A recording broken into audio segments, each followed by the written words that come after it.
Hi guys, so ayun, umagang umaga, stress na naman ako.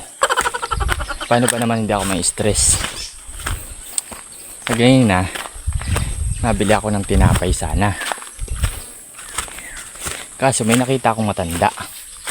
Alam mo kung anong tawag niya sa akin? Hoy pogi. Oh my God! Pero dahil matanda siya, pinagpasensyahan ko.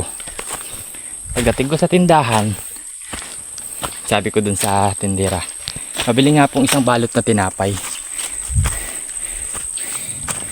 Sabi sa akin, nasusuklian ako ng tindera. Sabi sa akin ay, pogi, sukli mo.